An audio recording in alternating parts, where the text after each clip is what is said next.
केंद्र सरकार का बजट आ चुका है। इस बजट में क्या मिला है, हमारे साथ उज्जैन के अर्थशास्त्री और प्रोफेसर धर्मेंद्र सिंह जी और संग्राम सिंह जी है। सर, ये जो बजट आया है, क्या जनता की उम्मीदों पर खरा बजट है? आप क्या सोचते हैं इसको लेकर? सर, जहाँ तक आम जनता की उम्मीदों का सवाल है, तो आम जनता जो सरकार से अपेक्षा कर रही थी, वो काफ़ी हद तक इस बजट से पूरी हो रही है। सबसे बड़ा जो महत्वपूर्ण आम जनता की अपेक्षा थी कि टैक्स स्लैब में छूट और बढ़ाना चाहिए, तो टैक्स स्लैब में छूट बढ़ गई है।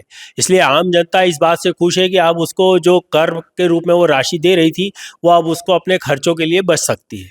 संग्राम सिंह जी, क्या लगता है आपको? आप भी एक वरिष्ठ अर्थशास्त्री के रूप में भी आपकी क्या प्रतिक्रिया है? सर, एक्चुअल जो बजट है, बजट बहुत ही संतुलित बजट है। सरकार ने विशेष एसएमएससी, बिहार का स्पेशल पैकेज, वुमेन एम्पावरमेंट और सबसे जो मध्यम वर्ग के जो सैलरी का इनकम टैक्स का पूरा स्लैब चेंज कर दिया। इससे क्या होगा कि लोगों के पास परचेसिंग पावर बढ़ेगा, जिससे आगे चल के इकोनॉमी में गति मिलेगी। सर, क्या लगता है इससे अर्थव्यवस्था का पहिया कितनी तेजी से चलेगा? सर, निश्चित है अर्थव्यवस्था का पहिया ज़्यादा तेज़ी से चलेगा। अभी जो हम लोग अर्थव्यवस्था में गति देख रहे हैं, वो गति आने वाले समय में और बढ़ सकती, क्योंकि उसका मुख्य जो सबसे बड़ा कारण है वो ये है कि तेज़ी से सर्विस सेक्टर और इंडस्ट्रियल सेक्टर में ग्रोथ हो रही है। हम लोग देख सकते हैं कि सर्विस सेक्टर इतना ज़्यादा बढ़ चुका है, अलग अलग प्रकार की सर्विसेज हमारे सामने नए नए डायमेंशन सर्विसेज के आ रहे हैं।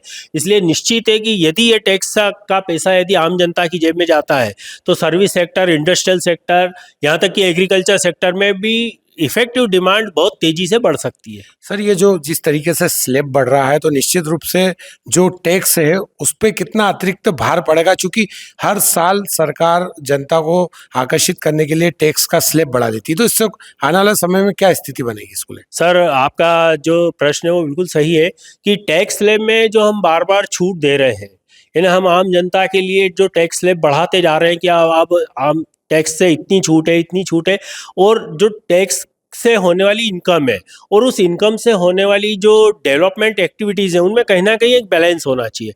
मेरा व्यक्तिगत रूप से ऐसा मानना है कि सरकार जो टैक्स स्लैब में छूट दे रही है, उसकी भी एक लिमिट होना चाहिए, क्योंकि हम टैक्स स्लैब में जितना छूट दे रहे हैं, उतना पैसा यदि मार्केट में नहीं आ पाता है, तो कहीं ना कहीं सरकार के ऊपर फाइनेंशियल लोड बढ़ सकता है। उसके अलावा ये जो पूरा बजट आया है, इसमें क्या रोजमर्रा की कौन सी ऐसी वस्तु है जिसको लेकर जो उसके दाम है उस पर इसका असर देखने को मिलेगा? देखिए सर, जहाँ तक वस्तुओं के दाम का सवाल है, तो काफ़ी हद तक वस्तुओं के दाम आजकल जीएसटी से रिलेटेड हो गए हैं।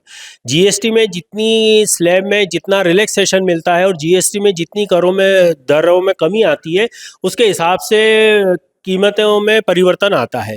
जहाँ तक मेरा ऐसा मानना है कि सरकार को जीएसटी के लेवल पे और ज़्यादा रिफॉर्म्स को फॉलो करना चाहिए, क्योंकि हमारे देश में जीएसटी से जो टैक्स कलेक्शन है वो काफ़ी तेज़ी से बढ़ रहा है और सरकार को इससे बहुत फ़ायदा भी हो रहा है, लेकिन अभी उतना रिफॉर्म नहीं हो पाया है जितना कि एक्सपेक्टेड किया गया है।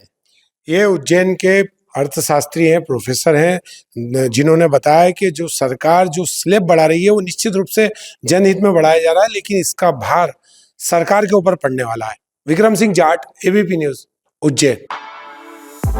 For exclusive and insightful videos, subscribe to our new channel ABP Live Premium.